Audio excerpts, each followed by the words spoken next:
काणा कर्ण तपस्वी था।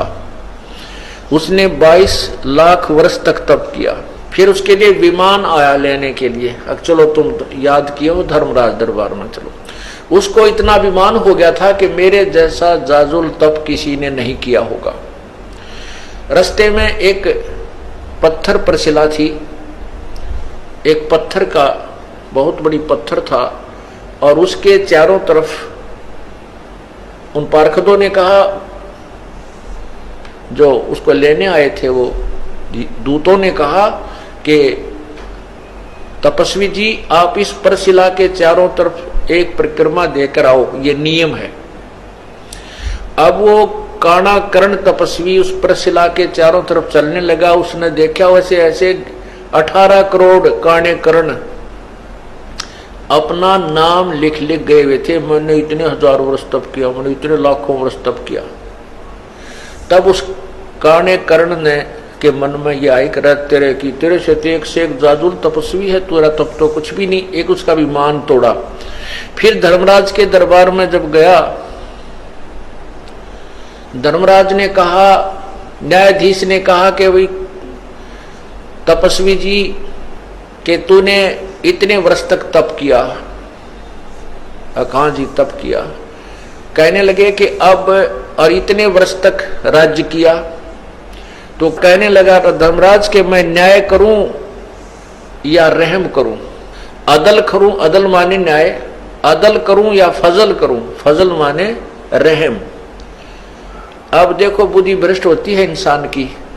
अब क्या मन में आता है उस तपस्वी के कि ये रहम क्यों कराऊं इससे, मैंने ही तप किया और मैंने ही राज्य प्राप्त किया।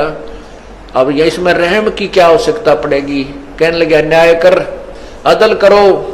वो कहता है कि मैंने 22 लाख वर्ष तप किया, इतने वर्ष राज्य किया, तो इसमें रहम की क्या आवश्यकता है, आप न्याय करो।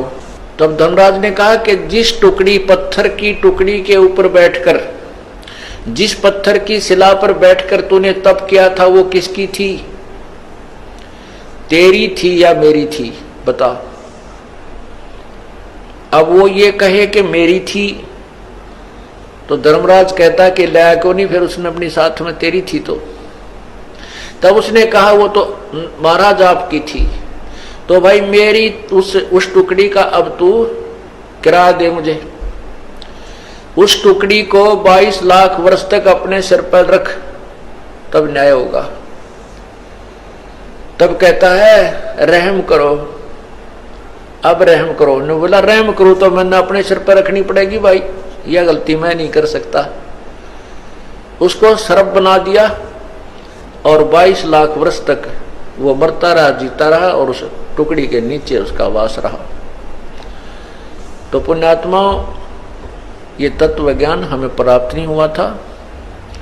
हम इन ऋषि महर्षियों को और तपस्वियों को, सिद्धों को, छोटे मोटे चमत्कार दिखाने वालों को एक परम संत मान बैठे थे। डिंब करें डूंगर चढ़े अंदर झीनी झोल, जग जाने बंदगी करें ये बोवे सूल बबूले। डिंब माने पाखंड करते हैं, दंभ करते हैं। कैसे करते हैं? ऊंचे स्थान पर बैठ जाते हैं, ऊंचे से टीले पर जाकर बहुत दूर से सबको दिखाई दे तपस्वी बैठा है, दुनिया जावे मत्था टेके और वाह वाह का पात्र बने। बोली जनता तो ये समझती है कि बड़ा तपस्वी है, बड़ा साधक है, बंदगी कर रहा है, भक्ति कर रहा है। और तत्व ज्ञान से परिचित संत कहता है ये तो अपने आने वाले जीवन में, भविष्य में बबूल के बो रहा है, उन कांटों को बो रहा है जो इसी ने उनके ऊपर चलना पड़ेगा।